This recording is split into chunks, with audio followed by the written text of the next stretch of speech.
Welcome back to the NJAC Conference pod. I'm Sam Prince. Here alongside me is Nick Wiley. Nick is the Whit insider for the Rowan softball team. And Nick, what are your expectations for this Rowan softball team coming in the NJAC tournament? So for me, I feel like this is going to be the Rowan is a heavy favorite. Obviously, they went 39-1 throughout the regular season, and the big thing though that's scary. I talked to Coach Wilson about this earlier this week. The team has not gone back to back in NJACs since 2001 and 2002, and it's a hard conference for the one seed to win, and I think that's going to be their biggest obstacle is just trying to get that consistency from last year.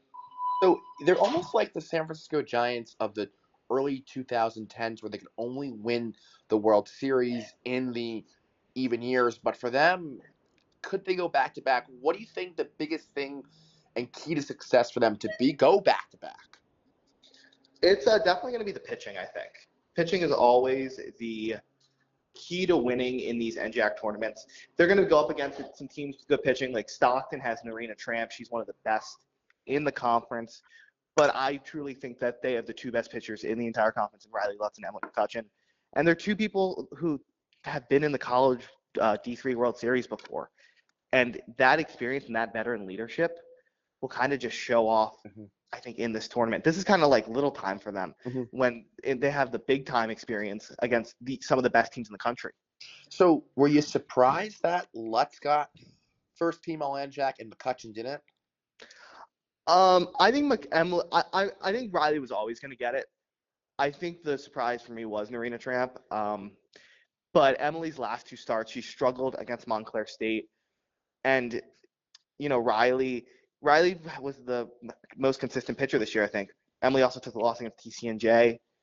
So I think that's kind of the key difference, to be honest with you. Well, you go back to that loss against TCNJ, it was almost like a sigh of relief because you don't want to try to be like the Patriots of the 07-08 season when they were just going for the perfect season at that rate, where they're almost going more than the championship when they had two things in their mind. It's almost a sigh of relief. Do you think it was better for them to lose one game? So actually, I talked to Coach Wilson about this earlier this week as well. She said she felt that loss against TCNJ was a very necessary loss because even at a point, I think for them, it kind of allowed them to value their 33-0 record. Like when you're doing it, I feel like it's stressful. You are in it. And then once it's over, you can kind of take a sigh of relief, look back, and just see the value and the accomplishment of what you did. And I think that's something that team sees. And it's not even like the Profs have not battled adversity this year. They've been in extra inning games throughout the season. There was that game against Kane earlier in the year where they were down 3-0 going into the sixth inning. They've battled, and I think that TCNJ loss kind of just reminded them that they got to stay awake, basically. Well, when you look back at that Kane game, I mean, that was the game where I thought they were going to lose their first game, but then they came back and actually to win it. But I think that just shows the resilience of this team, Nick. Well, you look at, we talk so much about the pitching. I mean, I don't think we give the hitting enough because now you have three hitters on this team batting over 400. I don't think that's being talked about enough. Yeah, I mean, in my opinion, at worst, I think they have three of the best five hitters in the entire NJAC. In their top three, Liz McCaffrey, Mackenzie Melvin, and Peyton McNair. And like I mentioned earlier with Lutz and McCutcheon, they also have that experience in that big spot. I think Mackenzie Melvin, though, has taken the biggest step of those three this year. I think she deserves to be the top team in the NJAC, to be honest, or the top player in the NJAC this season. If they did NJAC MVP, I would give it to Mackenzie Melvin because she offers you so much gap-to-gap power, stolen bases, just so much. And she does it from, in my opinion, the most important spot in the lineup, that number 2 hole. And, yeah, just a very, very good player. Well, you talk about someone like Peyton McNair. She leads the team in average. At the point of the season, she had a batting average of 500. I mean, it was almost incredible what these girls are doing at the plate. Then you look at someone like Liz McCaffrey, batting 416. She was the talk of the town last year, and she would be the talk of the town at any other team if she wasn't on this super team, the Profs. No, I mean, obviously, you can't speak enough to what Liz McCaffrey's done this year, adjusting to being the leadoff hitter, something that I don't believe has done at any time in her career. It's something that she had to get used to. But she set the tone game in and game out every single time. And she is like offers protection for the back half of the lineup who can do some damage as well for someone like Zara, McNair. The one thing you have to stress about Liz is also her leadership on and off the field. And of course, can't also forget to mention that she is also a Gold Glove winner, right? Of course. And then Payne McNair.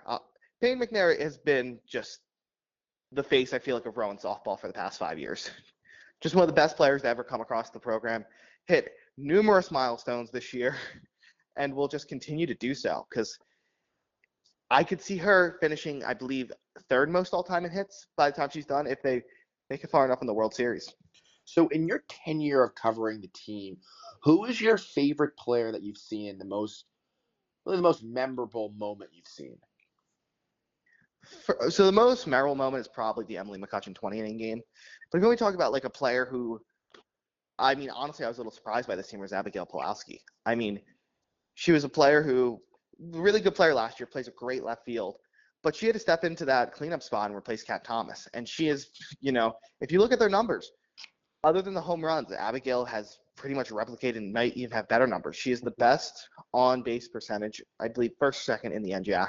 She is someone who has 35 walks this season. The next closest player in the NJAC has 20 walks.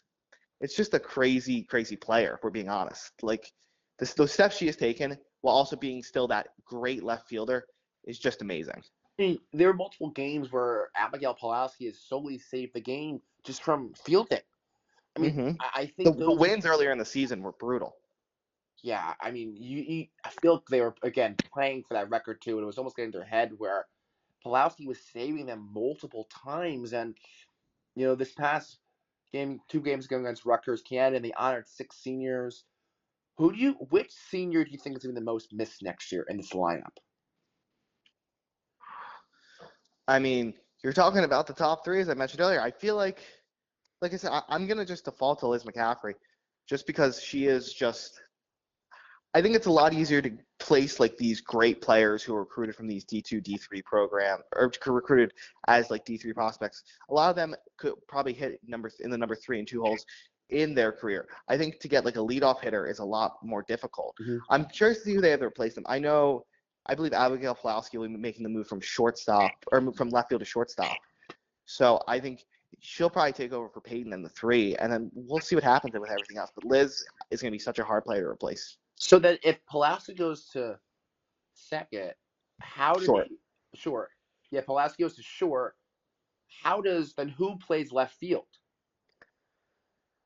I believe it'll probably be a freshman if I had to guess. I don't think the team knows right now. I think Michaela Dancy could be a player who could maybe take over that spot. She's got some of the best speed in the conference. We'll just have to wait and see for now. Yeah, no, I feel like with that, it'll be very interesting to see how they do. You see Dancy coming a lot of times for pitch running a lot for someone like Kate Evick this past year, where they're just using her speed to her advantage. So if you had to make a prediction how this team is going to finish the season, what's your prediction unbiased? I mean, if I had to guess, it feels like they're going to be the second. At worst, they're going to be the runner-up in the World Series. It feels like they're ranked number 2, and it feels like they are the number 2 team in the country. They're just going to have to face the number 1 team, which is, I believe, Texas Baptist at the moment. And that is going to be a difficult test. But if any team can do it, it's them. 39-1. I think, in the NJAC, we'll see what happens there. A lot of good teams there. I think even a team like Montclair State is a dark horse to take that as well. But I think Rowan will take home the NJAC, and they will make it to the furthest that they can. And then, we'll see what happens after that. All right, Nick, thank you for joining me today.